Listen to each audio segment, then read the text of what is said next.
सबसे पहले तो हम अपना परिचय आप लोगों को बता देते हैं। ऐसे मेरा शुभ नाम विजेंद्र कुमार है और अग्निशमन केंद्र किशनगंज से आप लोगों के बीच में आए हैं। आप लोगों के बीच में आने का खास कारण हमारे महानिर्देशक डीजी महोदया साहब का यह आदेश है कि हर एक संस्थान में, चाहे स्कूल हो, कॉलेज हो, बड़े बड़े अपार्टमेंट, मॉल, पेट्रोल पंप और नहीं तो गांव घर में जाकर जनप्रतिनिधि के माध्यम से लोगों को एकत्रित कर अग्निकांड न हो, इसके बारे में हम आप लोगों को कुछ बताने के लिए आए हैं।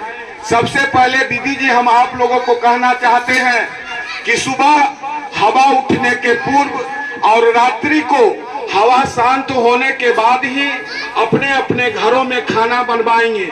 खाना बनाने वाले स्थल पर कम से कम 1 बाल्टा जरूर पानी रखेंगे। यदि खाना बनाने के समय चूल्हे से आग की तिल्ली उड़ के अग्निकांड का प्रकोप का कारण बनना चाहेगा, आपके पास पानी का व्यवस्था रहेगा तो आप बड़े अग्निकांड होने से बचा सकते हैं। यदि आपके पास पानी का व्यवस्था नहीं है, आप कहीं दूसरे स्थान से पानी लाने जाइएगा, तब तक एक घर में आग लगेगा और अगल बगल में जितने भी गरीब की झोपड़ी नुमा मकान है वो अग्निकांड के चपेट में आ जाएंगे ना दीदी जी। तो हम आप लोगों के माध्यम से खाना बनाने वाली माताएं बहन को यह संदेश भेजना चाहते हैं कि खाना बनाने वाले स्थल पर कम से कम 1 बाल्टा जरूर पानी रखेंगे। उसके साथ साथ एक बात और शेयर कर लेना चाहते हैं। बहुत ऐसे खाना बनाने वाली माताएं बहन हैं जो जिस किचन रूम में खाना बनाती है उसी किचन रूम में अलगन्नी बना देती है, कपड़ा टांग देती है और नहीं बुझाता है तो कड़वा तेल, करासन तेल या ऐसे ज्वलनशील पदार्थ रख देती है जिससे कि खाना बनाने के समय अग्निकांड होने का डर बना हुआ रहता है। तो दीदी जी, हम आप लोगों के माध्यम से खाना बनाने वाली माताएं बहन को यह संदेश भेजना चाहते हैं कि खाना बनाने वाले स्थल पर खाना बनाने वाले सामान के सिवाय और ऐसे कोई पदार्थ न रखें जिससे कि अग्निकांड हो जाए और लोग आग बुताने के लिए तन तबाह हो जाए। दीदी जी, कुछ बात और आप लोगों के साथ शेयर कर लेना चाहते हैं। बहुत ऐसे खाना बनाने वाली माताएं बहन हैं जो अपनी शरीर के सुरक्षा के बारे में स्वयं नहीं सोचती है और टेलीकॉटन की कपड़ा पहनकर किचन रूम में खाना बनाने के लिए चली जाती है।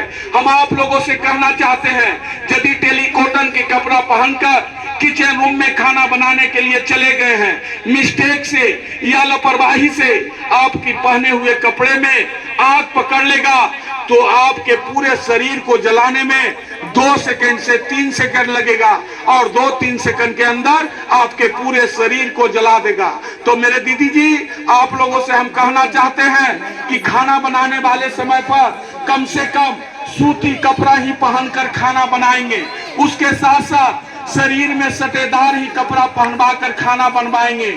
उसके साथ साथ माथे की जूड़ा को बांधकर ही खाना बनवाएंगे। खाना बनाने वाली माताएं बहन यदि ये 3 बात पर ध्यान देगी तो सुरक्षित रहेगी। और जब खाना बनाने वाली माताएं बहन मेरी सुरक्षित है तो घर के, टोला के, गांव के, पड़ोस के एक एक व्यक्ति सुरक्षित रहेगा ना दीदी जी। कुछ बात और आप लोगों के साथ शेयर कर लेते हैं। जिनके घर में लकड़ी, कोयला, गोईठा से खाना बनता है, वो खाना बनाने वाली माताएं बहन खाना बनाने के बाद चूल्हे में आग की ढेर को राख समझ के छोड़ के दूसरे काम के लिए चली जाती है।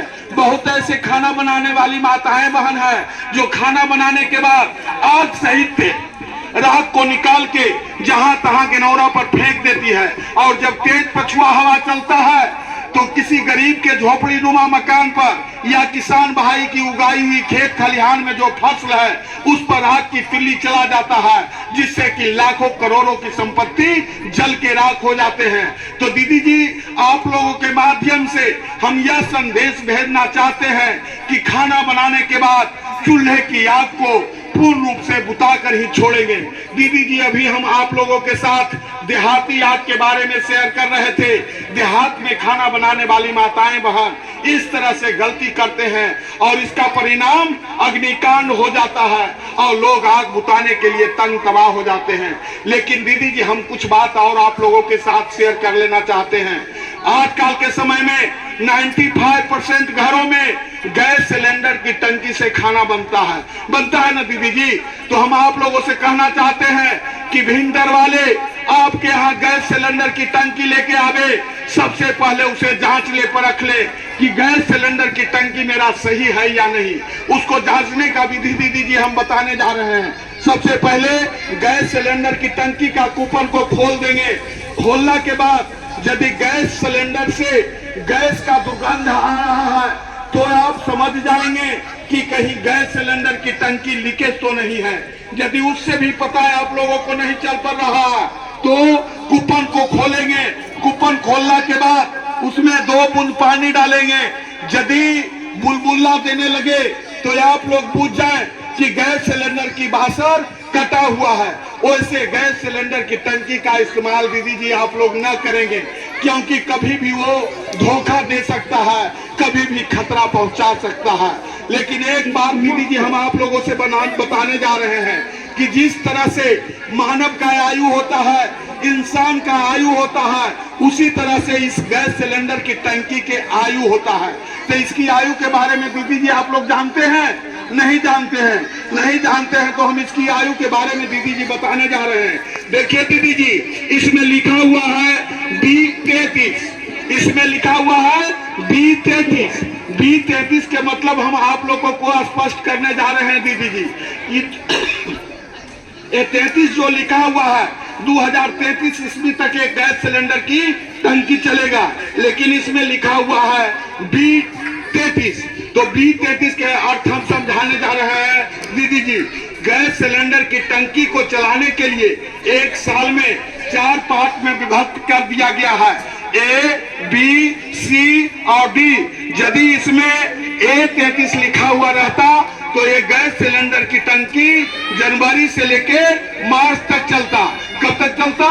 जनवरी से लेके मार्च तक। यदि इसमें B33 लिखा हुआ रहता तो मार्च के बाद अप्रैल, मई और जून 33 तक चलता। यदि इसमें C33 लिखा हुआ रहता तो जून के बाद जुलाई, अगस्त, सितंबर 33 तक चलता। यदि इसमें D लिखा हुआ रहता तो सितंबर के बाद अक्टूबर, नवंबर और दिसंबर तक इसकी आयु रहता। इसकी 33 अक्टूबर के बाद यदि ऐसे गैस सिलेंडर की टंकी चलाएंगे तो आपको कभी भी धोखा दे सकता है, कभी भी खतरा पहुंचा दे सकता है। तो दीदी जी, आप लोग ऐसे कोई गलती न करेंगे जिससे कि अग्निकांड हो जाए और लोग आग बुताने के लिए तंग तबाह हो जाए। इसी के साथ हम अपनी कार्यक्रम को समाप्त करने जा रहे हैं। जय हिंद, जय भारत।